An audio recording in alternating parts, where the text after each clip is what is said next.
Walther পিস্তল, revolver, বিকেএসপির শুটারদের match rifle সহ বিপুল পরিমাণ bullet হারিয়ে গেছে বিমানবন্দরের কার্গো ভিলেজ থেকে। 18 অক্টোবরের ভয়াবহ অগ্নিকাণ্ডের পর থেকে এসব পাওয়া যাচ্ছে না।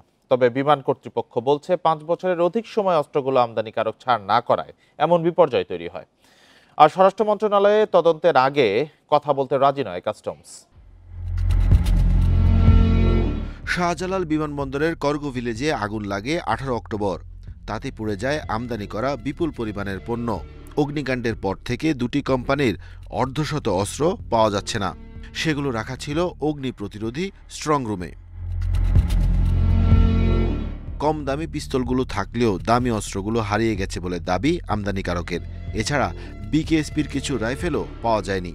ওই একই সাথে 50টা পিস্তল ছিল, 50টা পিস্তল পাইছে যেটা কম দামি, ওইটা পাইছি, টার্কিটা পাইছি, কিন্তু ইউএসএরটা আর জার্মানিটা চুরি হয়ে গেছে। আমার 20,000 গুলি চুরি হয়েছে, 16টা পিস্তল চুরি হয়েছে, 18টা এয়ার রাইফেল চুরি হয়েছে, হ্যাঁ, আর একটা এয়ার পিস্তল চুরি হয়েছে, আর পিলেট চুরি হয়েছে, মানে এয়ার রাইফেল এয়ার পিস্তলের টার্গেট ফিক্স করার জন্য 1,77,000 আনা ছিল।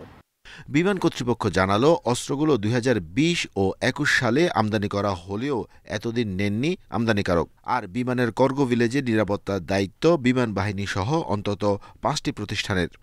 20 সালে আর 21 সালে যখন আসছে তখন এটা 21 দিনের মধ্যে এগুলো হচ্ছে গিয়ে ডেলিভারি নেওয়ার কথা। হোল্ড রুমটা পাহারা দেওয়ার দায়িত্ব হচ্ছে গিয়ে অ্যাপসেক, পুলিশ, বিমান বাহিনীর টাস্ক ফোর্স, বিমানের নিরাপত্তা সবাই মিলেই।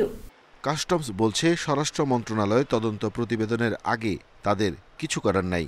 এছাড়া কার্গো ভিলেজের দায় বিমান কর্তৃপক্ষের। ওয়্যার হাউস, সেটার দায়িত্ব হচ্ছে বিমান বাংলাদেশ এয়ারলাইন্সের, তারাই পণ্যের গ্রাউন্ড হ্যান্ডলিং এজেন্ট, কোনোটা সেখানে থাকে। তদন্ত রিপোর্ট পাওয়ার পরই আসলে সবটা বিষয় বোঝা যাবে আর কি।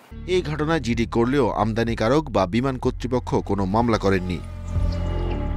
Arafatur Rahman, independent news, Dhaka.